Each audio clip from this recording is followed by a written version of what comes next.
আজকের ক্লাসে আমরা এসএসসি জিডি 2025-এ আসা 5/2/25 তারিখের শিফট 2-এ যে 20টি অঙ্ক এসছে তার সলিউশন করব।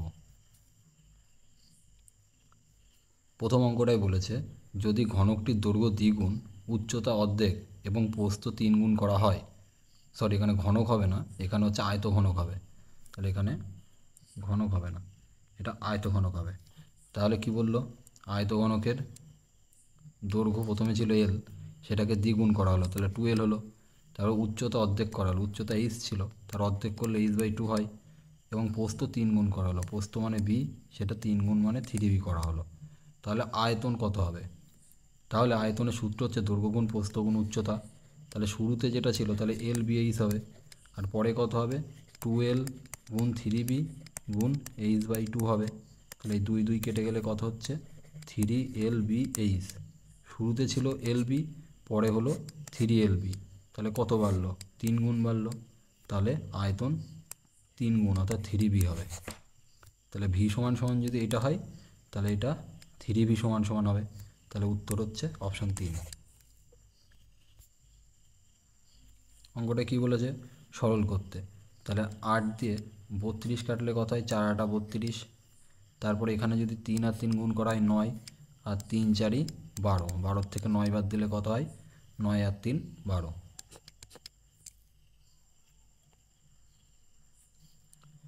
অঙ্কটা কী বলেছে? এ এবং বি দুটি স্টেশন থেকে 370 কিমি দূরে একটি ট্রেন সকাল 9টায় এ স্টেশন থেকে যাত্রা শুরু করে এবং বি স্টেশনের দিকে 20 কিমি ঘন্টা বেগে যাত্রা শুরু করে এবং বি স্টেশনের দিকে 20 কিমি ঘন্টা বেগে যাত্রা শুরু করে। আরেকটি ট্রেন সকাল 10টায় বি স্টেশন থেকে যাত্রা শুরু করে এবং 50 কিমি বেগে এ স্টেশনের দিকে যাত্রা করে। তারা কখন মিলিত হবে? তাহলে অঙ্কটা কী বলেছে? এ থেকে বি দুটো স্টেশন, এদের মধ্যে দূরত্ব কত? 370 কিলোমিটার। এবার এই এ স্টেশন থেকে সকাল 9টায় একটা ট্রেন যাচ্ছে, সেই ট্রেনটা কত বেগে যাচ্ছে? 20 কিমি বেগে। আর এই বি স্টেশন থেকে একটা ট্রেন যাচ্ছে সকাল 10টায় কত বেগে? 50 কিমি বেগে। তাহলে বলেছে যে কখন তারা মিলিত হবে। তাহলে এর যখন বেগ, নিশ্চয়ই এই কোথাও এক জায়গায় সে মাঝের কোথাও এক জায়গায় সে মিলিত হবে, তাই তো? তাহলে এখানে দেখো, এ 9টায় ছাড়ছে আর এ 10টায় ছাড়ছে, তার মানে 1 ঘন্টায় পরে ছেড়েছে আর 1 ঘন্টায় আগে ছেড়েছে। যে কোনো একটাকে আমি 1 ঘন্টা, একে 1 ঘন্টা পিছিয়ে দিয়ে 9টা করব, অথবা একে 1 ঘন্টা আগিয়ে দিয়ে 10টা করব। যে কোনো একটা করলেই উত্তর আমার এসে যাবে। তাহলে একে যদি 10টা করি, তাহলে 1 ঘন্টায় কত যেত? 20 কিমি বেগে যদি যেত, 20 কিলোমিটার যেত। তাহলে মনে করো এই 1 ঘন্টায় সে 20 কিলোমিটার গেল। তাহলে মোট ছিল 370 এ থেকে বি পর্যন্ত। তাহলে 20 বাদ গেলে কত থাকে? 350। তার মানে বাকি পথটা এখন আছে কত? 350 আছে। এবার এই 350 দূরত্বটা যাচ্ছে কোন গতিবেগে? একজন যাচ্ছে 20 গতিবেগে আর একজন যাচ্ছে 50 গতিবেগে। তাহলে একে অপরের দিকে গেলে কী হবে? যোগ হবে। তাহলে সমান সমান 20 যোগ 50 সমান, ধরে নিচ্ছি টি সময়। তাহলে 20 আর 50 কত হয়? 70। 70 দিয়ে 35 কাটলে হয় 50, অর্থাৎ টি সমান সমান কত হলো? 50, সরি 50 না, 5 হবে। টি সমান সমান কত হলো? 5 ঘন্টা। তাহলে 5 ঘন্টা যদি হয়, তাহলে কখন ছেড়েছিল? 10টায় ছেড়েছিল, আর তারপরে 5 ঘন্টা। তার মানে কত হলো? 10 আর 5 15টা, আর 15টা মানে 3টে PM-এর সময় তারা মিলিত হবে। অপশান 4। অঙ্কটা কি বলল? আনোয়ার, অমিত এবং গোপালের গড় ওজন 45 কেজি। তাহলে আনোয়ার, অমিত আর গোপালের গড় ওজন কত? 45 কেজি। আবার বলেছে আনোয়ার এবং অমিতের গড় ওজন কত? 43 কেজি। আর বলেছে গোপাল এবং অমিত এবং গোপালের ওজন কত? এটা অমিত হবে। অমিত আর গোপালের ওজন কত? গড় ওজন 42। তাহলে একজনের যদি গড়ে যদি 42 হয়, দুইজনের কত হবে? 84। আর এখানে দুইজনের কত হবে? 3 দুগুণি 6, 4 দুগুণি 8, 86। আর তিনজনের এখানে কত হবে? 135। তাহলে বলেছে অমিতের ওজন কত, তার মানে এই অমিত বার করতে হবে। তাহলে দেখো, এই দুইজনকে যদি যোগ করি তাহলে কি হবে?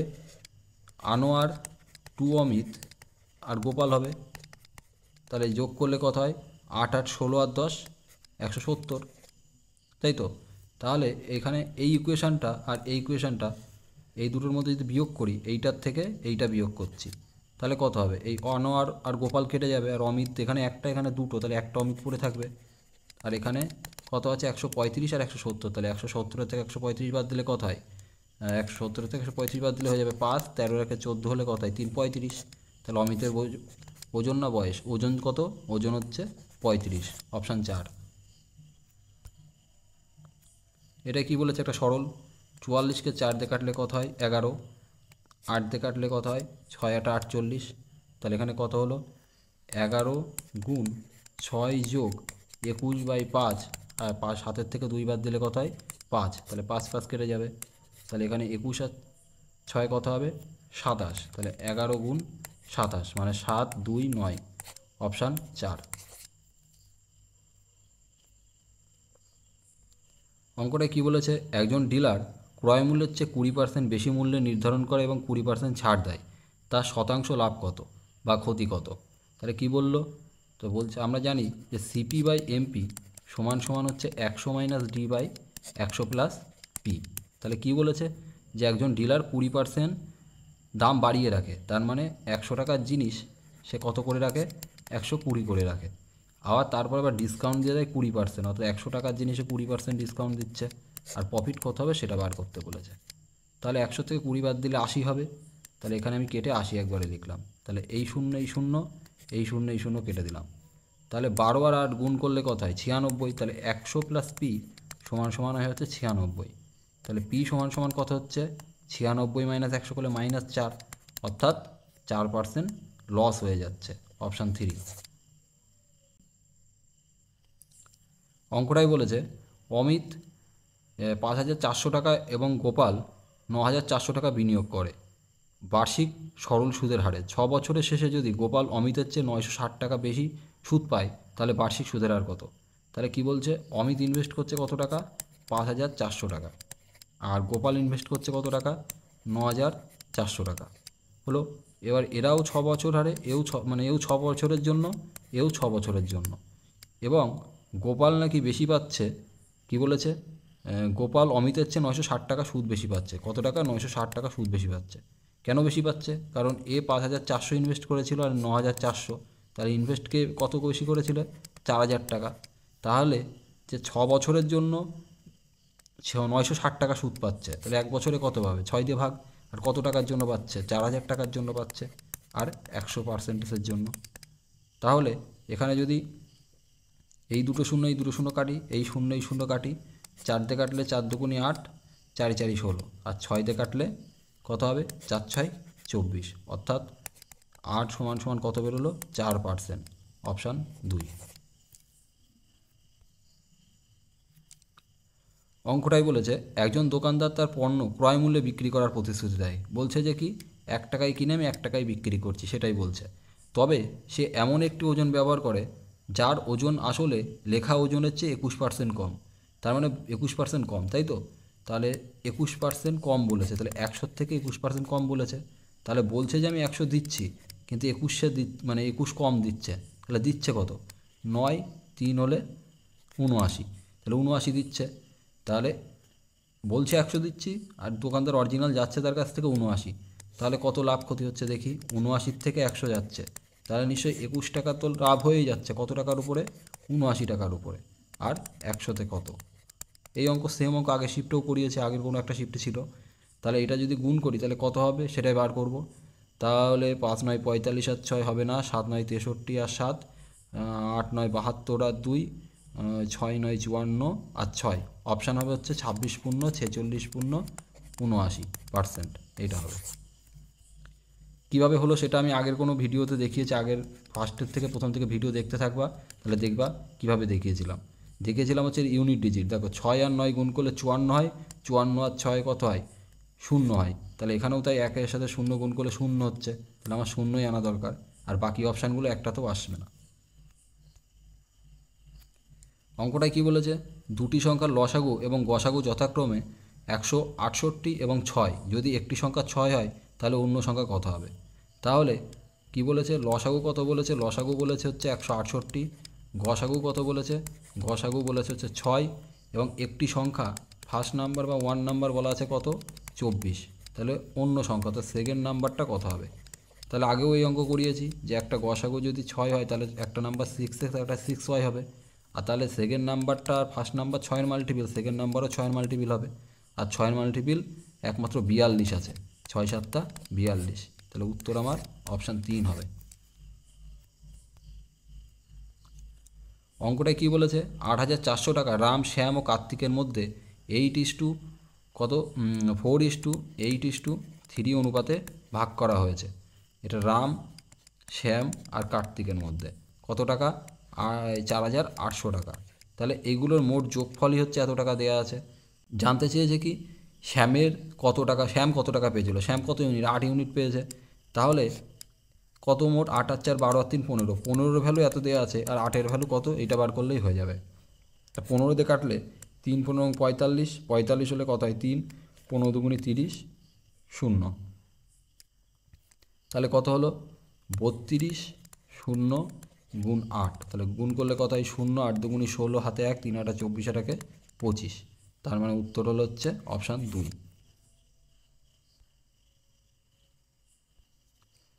অঙ্কটিতে বলেছে একটি দলের 30 জন শিক্ষার্থীর গড় ওজন কত 18 বছর, 30 জন শিক্ষার্থীর গড় ওজন কত 18 বছর। বলছে যদি শিক্ষকের বয়স যোগ করা হয় তাহলে শিক্ষকের যোগ করলে একজন হয়ে যাবে বেশি, তাহলে 31 জন হবে, তাহলে গড় ওজন 1 বছর বেড়ে যায় অর্থাৎ 19 হয়ে যায়। তাহলে শিক্ষকের বয়স কত, টিচারের বয়স কত সেটা বের করতে হবে। এই অঙ্কও করিয়েছি, তা টিচারের বয়স আমি ধরে নিচ্ছি যে 18, কিন্তু এই 18 থেকে 1 বেশি, তাহলে কত হবে 31-এর সাথে 18 গুণ 1 গুণ হবে, 31 গুণ 1 কতজনের মধ্যে ভাগ হয়ে যাবে 1 জনের মধ্যে, তাহলে 18 আর 31 যোগ করলে কত হয় 49, অর্থাৎ অপশান 2 হচ্ছে উত্তর। অঙ্কটা কি বলেছে? মহেশের কাছে 1667 টাকা আছে, এই অঙ্ক করাতে এই 1617 টাকা আছে, এই অঙ্ক তো সেম অঙ্ক কতবার করাচ্ছি, এটা তোমরা নিজেরাই করো, অপশান 3 উত্তর হবে যতদূর সম্ভব, 847 হবে। তাহলে এখানে সরল করতে বলেছে, 7 দিয়ে কাটলে 7 13 91, 4 দিয়ে কাটলে 4 16 64, তাহলে কত হলো 13 গুণ 16 যোগ 17 ভাগ 6, আর এটা 8-এর থেকে 2 বার দিলে 6 হয়, এটা কেটে যাবে, তাহলে কত হয় 13 গুণ 33, তাহলে 3 13 39 42, তাহলে অপশান 3 হবে।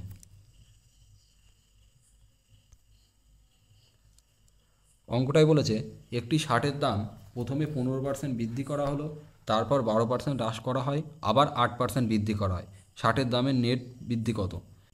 তাহলে কি বলল 15% বৃদ্ধি পেয়েছে, 15% বৃদ্ধি পাওয়া মানে হচ্ছে কত বললাম 3/20, আর বলা আছে কি 12% হ্রাস পেয়েছে, 12% হ্রাস পাওয়া মানে হচ্ছে 1/4, আর 3 4 12, 3/25, আর একটা হচ্ছে 8% বৃদ্ধি, 8% বৃদ্ধি মানে কত 1/4 মানে 25, 2/25 বৃদ্ধি পেয়েছে, তাহলে 20 থেকে 3 বৃদ্ধি পেলে হয় 23, 25 থেকে 3 কম পেলে হয় 22, আর 25 থেকে 2 বৃদ্ধি পেলে হয় 27, তাহলে এইটা 2 দিয়ে কাটলে 11, এটা কাটলে 10, তাহলে এই পাশে কত হচ্ছে 625, 0, এটা গুণ করলে কত হয় 23 আর 27 গুণ করলে কত হয় 3 7 21, 2 দুগুণি 4, 3 দুগুণি 6, 7 দুগুণি 14, তাহলে 6 আর 4 10, আর 2 12, 2 হাতে 1, 4 1 5, আর 1 6, এটা হলো, এর সাথে আবার 11 গুণ, তাহলে 11 গুণ করলে কত হবে 1 3 6 আর 2 8 6,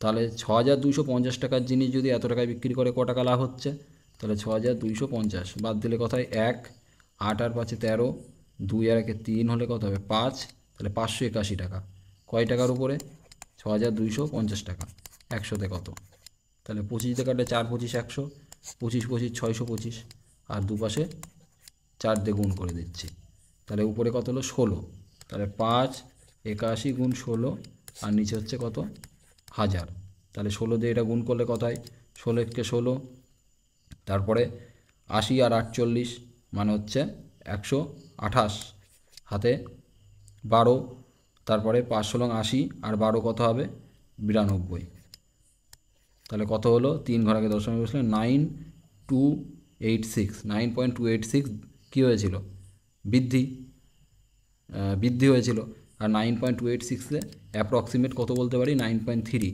অর্থাৎ অপশান 4 হবে। অঙ্কটায় কি বলেছে, 170 মিটার এবং 840 মিটার দৈর্ঘ্যের দুটি ট্রেন একই দিকে যথাক্রমে 70 কিমি ঘন্টা এবং 80 কিমি ঘন্টা বেগে ছুটে চলেছে। পিছন থেকে আসা দ্রুতগামী ট্রেনটি অন্য ট্রেনটিকে সম্পূর্ণরূপে অতিক্রম করতে মিনিটের মধ্যে যে সময় নেয় তা নির্ণয় করো। তাহলে কি বললো, 170-এর দৈর্ঘ্যের ট্রেন একটা আর একটা কত 480 দৈর্ঘ্যের ট্রেন, এই দুটো ট্রেন একই দিকে যাচ্ছে। তাহলে একই দিকে গেলে গতিবেগ কী হয়, গতিবেগ বিয়োগ হয়, তাহলে 10 কিমি পার ঘন্টা, আর এটা মিটার পার সেকেন্ড হলে 5/18 হবে।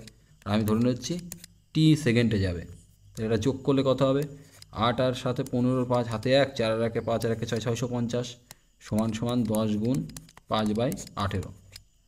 এই 0 0 কাটা, 5 দিয়ে কাটলে 13, এটা টি থাকলো। তা টি সমান সমান কত হলো, 13 গুণ 18 সেকেন্ড হলো। কিন্তু এটা বলেছে মিনিটে প্রকাশ করতে, তা মিনিটে প্রকাশ করতে গেলে কী হবে, তাহলে এটা 60 দিয়ে ভাগ করতে হবে। তাহলে 13 গুণ 18 ভাগ 60, 6 দিয়ে কাটলে কত হয়, 3 6 18, তাহলে কত হচ্ছে 3 13 39, তার মানে 3.9 মিনিট, অপশান 1।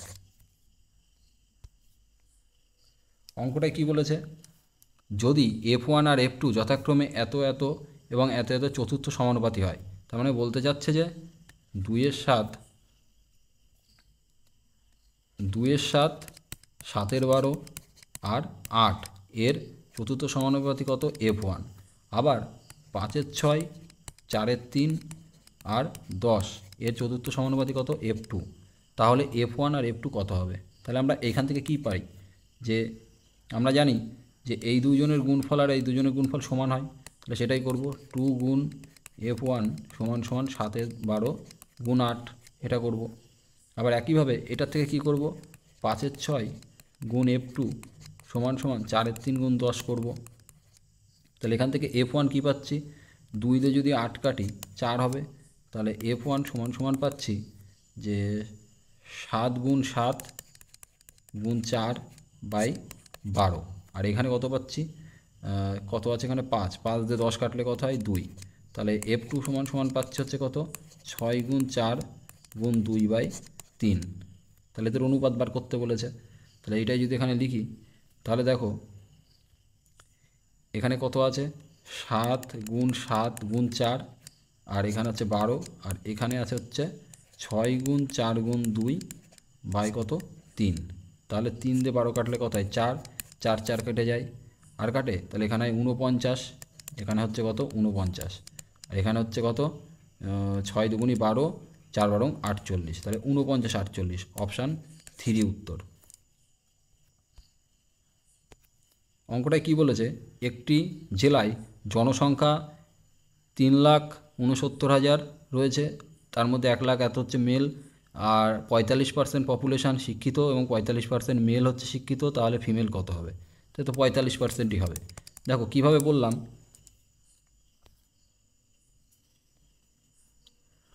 অঙ্কটার ক্ষেত্রে দেখো মনে করো এ আর বি দুটো নাম্বার, ঠিক আছে, তাহলে একে মনে করো 10% বৃদ্ধি করা হলো আর বিকেও 10% বৃদ্ধি করা হলো, তাহলে এ বির ওভারঅল কত পার্সেন্ট বৃদ্ধি পাবে সেটা দেখো কীভাবে করি। তাহলে এ যদি 10% বৃদ্ধি পায় তাহলে কত হবে, 110% অফ এ হবে, আর বি কত হবে, 110% অফ বি হবে। তাহলে এদের মোট কত হবে, এটা যোগ করলে হবে। তাহলে এটা কমন নিলে কত হয়, 110% অফ এ প্লাস বি হয়। তাহলে একটা নাম্বারকে 10% 10% বাড়িয়ে দিলে তাহলে এ প্লাস বি কত পার্সেন্ট বাড়লো, 100 থেকে 110 হলো, তার মানে 10% বাড়লো। তার মানে এইটাই এখানে এই লজিকটা খাটাবো, যে বলছে যে মেল ফিমেল আর মেল প্লাস ফিমেল, তাহলে কি বলেছে যে মেল যদি জনসংখ্যা, সরি এখানে মেল ফিমেলের কথা বলেনি, 45% মেল হচ্ছে লিটারেট, তাহলে মেল যদি 45% লিটারেট হয়, আর বলেছে ওভারঅল কত, ওভারঅলও 45% লিটারেট, তাহলে ফিমেল কত হবে, 45%ই হবে। এই যে এইখানের এইটা অনুযায়ী যদি আমরা বলি যে 10-10 যদি হয় এটাও কি 10%, তাহলে এখানেও সে একইভাবে 45% হলে এও 45 এও 45, তাহলে অপশান 1 হচ্ছে উত্তর। এও তো সে একই অঙ্ক,